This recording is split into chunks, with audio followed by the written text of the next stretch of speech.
বিত্তীয় বিশৃংখলতাত ৰেকৰ্ড গঢ়িছে অসমে। অসম চৰকাৰৰ হাতত নাই জমা ধন। খৰচৰ হিচাপ দিব নোৱাৰে মন্ত্ৰীয়ে।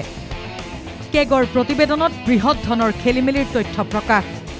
30 নৱেম্বৰত বিধানসভাত কেগে দাখিল কৰা প্ৰতিবেদনত প্ৰকাশ পাইছে ভয়ংকৰ তথ্য। 2021 চনৰ পৰা 2025 বৰ্ষলৈ যিমান বিত্তীয় বিশৃংখলাৰ সৃষ্টি হৈছে ৰাজ্যত 1952 চনৰ পৰাই হোৱা নাই ইমান খেলিমেলি। তথ্য অনুসৰি 2023-24 চনত 1,69,000 কোটি টকাৰ ভিতৰত 1,39,000 কোটি টকা ব্যয় কৰিছে চৰকাৰে। অৰ্থাৎ চৰকাৰৰ হাতত নাই পৰ্যাপ্ত জমা ধন। বাজেটৰ তথ্য জালিয়াতিৰ অভিযোগ চৰকাৰৰ বিৰুদ্ধে।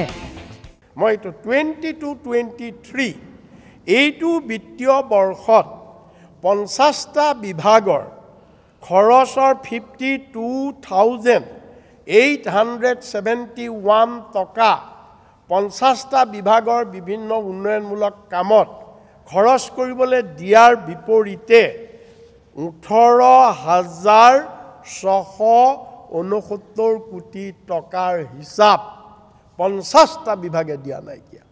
সৰ্বভাৰতীয় পৰ্যায়তো অডিট কৰাত ফাঁকি দিছে ৰাজ্য চৰকাৰে। এই অভিযোগ ৰিপুণ বৰাৰ। 3 বছৰৰ ভিতৰত অসমত অৰাজক পৰিস্থিতিৰ সৃষ্টি হ'ব। ৰাজ্যৰ বিত্ত বিভাগে 2,986 কোটি টকাৰ হিচাপ এতিয়ালৈকে দাখিল কৰা নাই। বহু বিভাগে দিয়া নাই 18,000 কোটিৰো অধিক ধনৰ হিচাপ।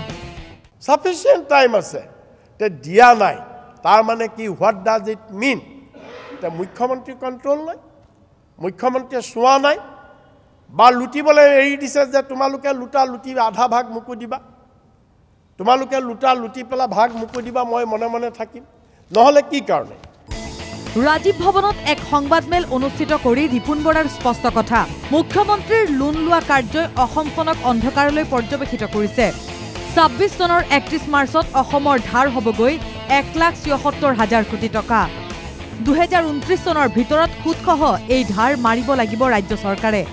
জ্যেষ্ঠ কংগ্ৰেছ নেতা ৰিপুণ বৰাৰ মতে এই ধাৰ পৰিশোধৰ নাই কোনো বিকল্প।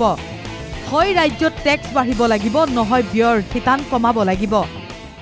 ঋণ লোৱাটো দেখাত তেওঁ বৰ সহজ কৰি আছে ঋণ লোৱাটো, কিন্তু এই ঋণটোৱে অসমখনৰ অৰ্থনৈতিক ভৱিষ্যত কিমান অন্ধকাৰলৈ লৈ গৈছে তাৰ সকিয়নিটো CAGয়ে এইবাৰ ৰিপৰ্টত দিছে।